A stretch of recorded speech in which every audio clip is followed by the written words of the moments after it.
For what this is doing and for how much it's sold, I can't say anything bad about this fragrance. If you're under a budget of 70,000, I guess, by all means, this is your situation.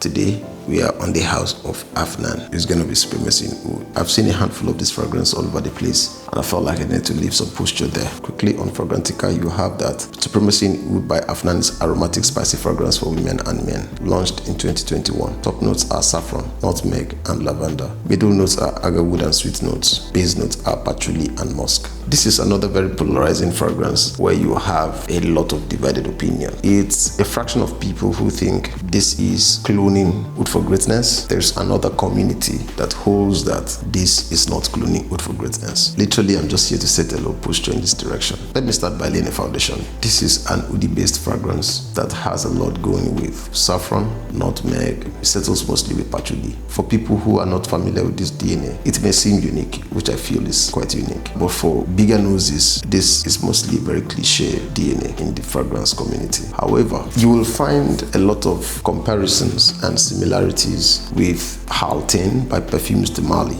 and Oud for Greatness. While a good amount of people think this is a clone of Oud for Greatness, I'm not so sure. And the reason is because if you own Oud for Greatness, which I do, you find that this is the same DNA. This to me feels like progeny, where you have Oud for Greatness being the grandfather, Perfume's de Mali Halten being the father, and Supremacy in Oud being the son. Let me put this caveat. If you own Oud for Greatness, you don't need to buy Halten by Perfume's de Mali. If you own Perfume's de Mali by Halten, just maybe you still need Oud for Greatness, and that's because of depth and performance. I realized that Halten by Perfume's de Mali really came struggling with performance. I don't know what happened. I will say that this finds the middle ground between Halten and Oud for Greatness. If you're looking towards that DNA with a budget, we all know Oud for Greatness costs quite some bucks. And if you're looking to frolic with that DNA at a budget, best believe this perfume is going to do you justice. As a matter of fact, Supremacy in Oud by Afnan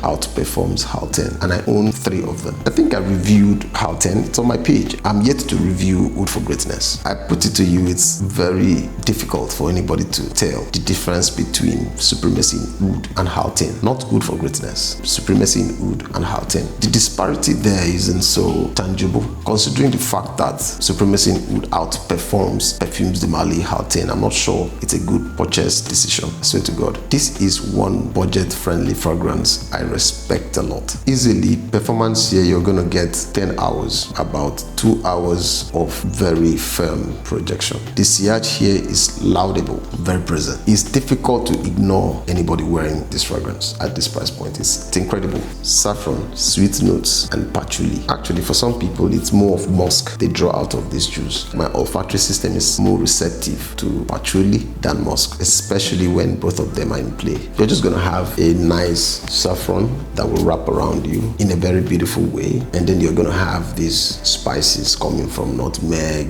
and the likes. That can linger for a while, but definitely not the star. And then you begin to have these sweet spices, which I feel like it gives almost the heart of this fragrance. You will find that sweet spices, that will culminate in, let's say, between 2 hours to the entire lifespan of this fragrance. Another thing worth mentioning is this I find to be a linear scent. There isn't much going on in between my nasal experience with this one. It feels like everything is compressed into one thing and takes it all the way to the end. For what this is doing and for how much is sold, I can't say anything bad about this fragrance. If you're under a budget of 70,000, I guess, by all means, this is your situation.